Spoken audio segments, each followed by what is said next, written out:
본문은 욥기서 1장 1절입니다. 우리 욥기서를 보실까요? 욥기 1장 우리 1절로 12절까지의 말씀입니다.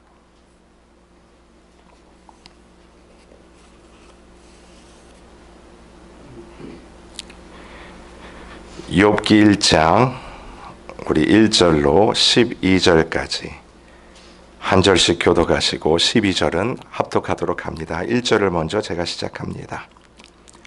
우스 땅에 욥이라 불리는 사람이 있었는데 그 사람은 온전하고 정직하여 하나님을 경외하며 악에서 떠난 자더라. 그에게 아들 7과 딸 3이 태어나니라.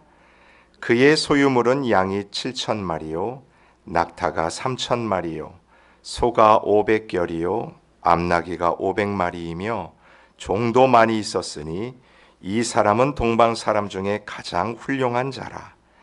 그의 아들들이 자기 생일에 각각 자기의 집에서 잔치를 베풀고 그의 누이 3명도 청하여 함께 먹고 마시더라.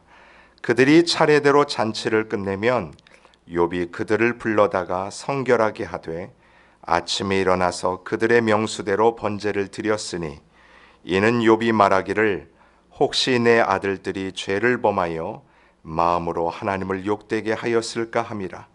욥의 행위가 항상 이러하였더라. 하루는 하나님의 아들들이 와서 여호와 앞에 섰고 사탄도 그들 가운데에 온지라. 여호와께서 사탄에게 이르시되 내가 어디서 왔느냐? 사탄이 여호와께 대답하여 이르되 땅을 두루 돌아다녀 여기에 다녀왔나이다. 여호와께서 사탄에게 이르시되 내가 내 종 욥을 주의하여 보았느냐? 그와 같이 온전하고 정직하여 하나님을 경외하며 악을 떠난 자는 세상에 없느니라. 사탄이 여호와께 대답하여 이르되 욥이 어찌 까닭없이 하나님을 경외하리이까? 주께서 그와 그의 집과 그의 모든 소유물을 울타리로 두르심 때문이 아니니까? 주께서 그의 손으로 하는 바를 복되게 하사 그의 소유물이 땅에 넘치게 하셨음이니이다. 이제 주의 손을 펴서 그의 모든 소유물을 치소서. 그리하시면 틀림없이 주를 향하여 욕하지 않겠나이까? 여호와께서 사탄에게 이르시되 내가 그의 소유물을 다 내 손에 맡기노라. 다만 그의 몸에는 내 손을 대지 말지니라. 사탄이 곧 여호와 앞에서 물러가니라. 아멘. 우리가 1년 동안 약속한 이 성경 전체를 이제 계속 읽고 실은 이제 지난주 이번 주까지 해서 그 성경을 다 읽지 않았습니까? 그래서 11월 달과 12월 달 이제 우리 새벽 시간에는 한번 욥기서를 저희들이 처음부터 쭉 다시 한번 훑어봤으면 좋겠습니다. 오늘 욥기서 1장 이 본문은 특별히 이 욥기 전체를 잘 이해하는 데 있어 단초가 되는 중요한 장입니다. 여러분, 왜 욥이 고난이라는 시험을 받는 것일까요? 왜 그 현장 가운데 이 욥이 들어가 있을까요? 여러분, 오늘 본문을 보시면 그 고난의 그 현장이 이렇게 시작이 되는 걸 알 수 있습니다. 여러분 8절을 다시 한번 보세요. 제가 읽어드립니다. 여호와께서 사탄에게 이르시되 내가 내 종 욥을 주의하여 보았느냐? 그와 같이 온전하고 정직하여 하나님을 경외하며 악에서 떠난 자는 세상에 없느니라. 하나님이요 욥을 굉장히 자랑하세요. 사탄에게 이야기를 하는 거예요. 사탄아, 너 욥을 봤느냐? 욥이 어떤 자인지 봤느냐? 그의 신앙이 어떤지 봤느냐? 그랬더니 이 사탄이 하나님께 하는 말이 10절에 나오지요. 9절 보세요. 사탄이 여호와께 대답하여 이르되 욥이 어찌 까닭없이 하나님을 경외하리이까? 주께서 그와 그의 집과 그의 모든 소유물을 울타리로 두르심 때문이 아니니까? 이게 무슨 말이냐면 욥이 왜 하나님을 열심히 믿을까요? 그러니까 그 동기를 이야기를 하면서 하는 말이 이거예요. 하나님께서 욥에게 베푼 모든 물질, 재산, 명예 그런 것 때문에 실은 욥이 하나님을 잘 믿는 것 아닙니까? 그랬더니 하나님께서 말씀하세요. 아니다. 욥은 그러한 자가 아니다 라고 이야기하십니다. 참소하는 그 사탄을 향하여 하나님께서 욥을 대변을 하세요. 실은 오늘 욥이 고난을 당하는 이유가 여기에 나옵니다. 이 시험은 다름 아닌 인간이 과연 이기적인 동기가 없이도 하나님을 온전히 신뢰하고 의롭게 살 수 있을까? 그것을 확인하는 과정 가운데 이 욥이 고난을 당하는 거죠. 여러분, 우리가 신앙생활을 하는 동기가 뭘까요? 여러분, 오늘 우리가 이 땅을 살아가는 존재 이유가 무엇이겠습니까? 소유문답 제1번을 여러분 잘 아시죠? 사람의 제1된 목적은 하나님을 영화롭게 하는 것과 영원토록 그를 즐거워하는 것입니다.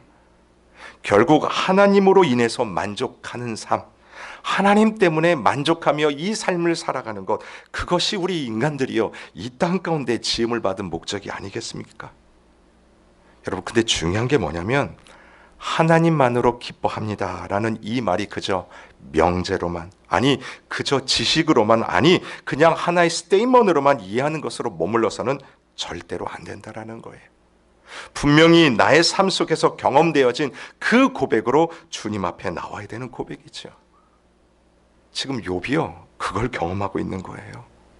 하나님 한 분만으로 기뻐한다라는 삶이 무엇인지를 물질과 건강과 명예와 세상에서 누릴 수 있는 그 어떤 조건 때문에 하나님을 사랑하는 것이 아님을 확인하는 그 순간 가운데 이 욥이 고난을 맞이하고 있죠. 여러분, 저와 여러분은 이 욥의 스토리를 잘 알고 있습니다. 하지만 그 고난 가운데 처한 욥은 아직 그 사실을 깨닫는 데 이르지 못했지요. 뿐만 아니라 욥을 위로하기 위해 찾아온 그 새 친구조차도 고통을 통한 그 고난을 통찰하는 인간의 지혜의 한계가 무엇인지를 여실히 드러내고 있어요. 실은 욥기서는 그러한 우리의 모습들을 고발하는 책입니다. 여러분, 성경에서 고난을 정의하는 구절이 있어서 한번 살펴봤으면 좋겠는데, 여러분 그 베드로전서 한번 2장을 찾아보시죠. 베드로전서 2장 우리 19절을 한번 찾아보십시오.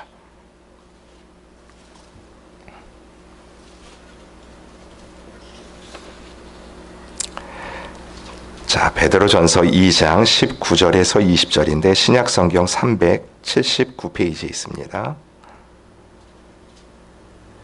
여기에 보면 고난에 대한 종류들이 나오는데 그것이 무엇인지를 한번 생각하시면서 같이 한번 읽어볼까요? 19절부터 20절까지입니다. 시작. 부당하게 고난을 받아도 하나님을 생각함으로 슬픔을 참으면 이는 아름다우나 죄가 있어 매를 맞고 참으면 무슨 칭찬이 있으리요. 그러나 선을 행함으로 고난을 받고 참으면 이는 하나님 앞에 아름다우니라. 아멘. 잘 보세요. 부당하게 고난을 받아도, 이 부당하다는 말이요 원어로 보면 애매하다라는 뜻이에요. 그러니까 우리 삶 가운데 내가 왜 이런 고난 가운데 처한지 이해를 못하는 애매한 고난을 우리가 당할 때가 있어요. 자, 그럴 때는 어떻게 하라고 말씀하지요? 누구를 생각해요? 하나님을 생각하라는 거예요. 여러분, 다른 방법을 주신 게 아니에요. 누구를 생각해야 되냐면 하나님을 생각합니다. 왜냐하면 하나님께서는 이 천지만물 저와 여러분을 지으시고 창조하신 창조주 하나님 되세요. 결국 애매한 고난 가운데는 하나님의 창조의 섭리, 그 하나님께서 반드시 신원해 주실 것을 믿고 그 은혜를 베푸시는 하나님의 때와 하나님의 방법 앞에 엎드리라는 거예요. 자, 두 번째 고난을 보세요. 어떤 고난이냐면 죄가 있어, 즉 죄 때문에 당하는 고난이죠. 여러분, 죄 때문에, 내가 지은 죄 때문에 매를 맞고 당하는 고난, 이건 다른 방법이 없습니다. 바로 하나님 앞에 엎드려 회개하는 방법밖에 없어요. 자, 마지막 세 번째 말하는 고난은 뭐지요? 선을 행함으로 받는 고난이 있습니다. 복음을 전하는 전도의 현장과 내가 믿는 바 이 하나님이 누군지에 대한 신앙을 전하는 그 상황 가운데 받는 고난들이 있어요, 여러분. 내가 예수 믿는 자로서 이 신앙을 지키기 위해서 세상과 타협하지 않기 때문에 세상으로부터 받는 어려운 고난이 있단 말이에요, 여러분들. 여러분의 직장 가운데, 또 여러분의 관계 가운데 여러분의 믿음 지키기 위해서 당하는 어려움들 있지 않습니까? 여러분, 그때 당하는 고난에 주신 방법이 뭐예요? 참으라는 거예요. 누구처럼 참으라는 말일까요? 바로 예수 그리스도처럼 참으라는 거예요. 아무 죄 없으신 예수가 십자가에서 물과 피를 다 쏟으시며 나의 구원의 완성, 그것을 위하여 참으셨던 그 참음을 기억하라는 겁니다. 믿음의 주요, 또 온전케 하신 예수 그리스도를 바라보는 것입니다. 십자가의 부끄러움도 개의치 않으신, 부당하리만큼 가당치도 않은 그 십자가를 지셨지만 부활의 영광으로 내게 주실 그 면류관, 그거 바라보고 참고 견디라는 거지요. 여러분, 이처럼 다양한 고난과 그 고난을 통해 주시는 유익 또한 다양하지 않습니까? 이에 욥기서가 말하는 부분이 바로 이거예요. 우리의 주위를 보면서 혹 고난을 당하는 지체를 향한 나의 언어와 모습과 태도가 혹 그것을 지적하는 정죄로 그 모습으로만 드러나 있지는 않은가, 그것을 한번 보라는 거지요. 아파하는 지체들을 보면서 함께 울어줄 수만 있으면 참 좋겠는데요. 여러분, 우리가 이 세상 살아가면서 누구나 고난의 길을 걷지 않습니까? 그 어려움의 길을 걸어요. 실은 그게 우리의 현실 아닙니까? 하지만 예수 그리스도의 십자가의 은혜를 아는 성도들이라면 내가 받은 그 고난과 그 아픔에 경험했던 그것들을 통해 상대를 이해하고 위로하는 위로자가 될 수 있어야 된다는 것입니다. 유창한 언변이나 논리적인 주장이 아니에요. 아픈 사람의 심정을 그대로 이해하고 그들 옆에서 줄어드는 것, 손잡아주는 것 아니겠습니까? 고난당하는 이들이 방법을 몰라서가 아닙니다. 그 옆에 같이 울어주는 거예요. 여러분은 어떠십니까? 과거의 상처들에 또 내가 당한 그 아픔들이 거기에 지금도 벗어나지 못할 뿐만 아니라 그 상처로 인해서 나 자신을 힘들게 하는 것은 아니고 뿐만 아니라 다른 사람들에게 상처를 주는 사람은 아닙니까? 아니면 주님의 은혜를 붙들고 내가 받은 그 상처, 하지만 그게 남을 위로하는 위로자의 모습으로 서십니까?